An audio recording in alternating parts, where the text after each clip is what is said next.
Hi all, welcome to football arena. മെസ്സിയുടെ ഒരു മികവിലാണ് ഇന്നലെ അർജന്റീന വിജയിച്ച് കയറിയത്.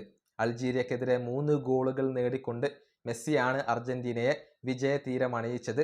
ഈ മത്സരശേഷം ക്രിസ്ത്യൻ റൊമേറോയോട് ഇതേക്കുറിച്ച് ചോദിച്ചിരുന്നു. അതായത് മെസ്സിയുടെ പ്രകടനത്തെ എങ്ങനെ വിലയിരുത്തുന്നു എന്നായിരുന്നു ചോദ്യം. വളരെ തമാശ രൂപേണ ഒരു കാര്യം ക്രിസ്ത്യൻ റൊമേറോ പറഞ്ഞിട്ടുണ്ട്.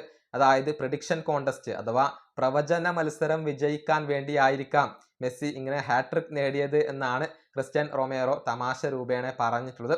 അതായത് അർജന്റീന ഗ്രൂപ്പിൽ ഒരു പ്രഡിക്ഷൻ കോൺടെസ്റ്റ് വെച്ചിരുന്നു. അതിൽ മെസ്സി പ്രവചിച്ചത് എതിരില്ലാത്ത 3 ഗോളുകൾക്ക് അർജന്റീന വിജയിക്കും എന്നുള്ളതായിരുന്നു. ആ പ്രവചനം ശരിയാവാൻ വേണ്ടിയായിരിക്കാം മെസ്സി 3 ഗോളുകൾ നേടിക്കൊണ്ട് ഹാട്രിക് നേടിക്കൊണ്ട് അർജന്റീനയെ വിജയത്തിലേക്ക് നയിച്ചത് എന്നാണ് തമാശക്ക് ക്രിസ്ത്യൻ റൊമേറോ പറഞ്ഞിട്ടുള്ളത്. അദ്ദേഹത്തിന്റെ വാക്കുകൾ ഇങ്ങനെയാണ്: ഞങ്ങൾക്കിടയിൽ നടത്തിയ പ്രവചന മത്സരം ജയിക്കാൻ വേണ്ടിയാണ് മെസ്സി ഹാട്രിക് നേടിയത് എന്നാണ് എനിക്ക് തോന്നുന്നത്. കാരണം അദ്ദേഹത്തിന്റെ പ്രവചനം എതിരില്ലാത്ത 3 ഗോളുകൾക്ക് ഞങ്ങൾ വിജയിക്കും എന്നുള്ളതായിരുന്നു. ഇതാണ് ക്രിസ്ത്യൻ റൊമേറോ പറഞ്ഞിട്ടുള്ളത്.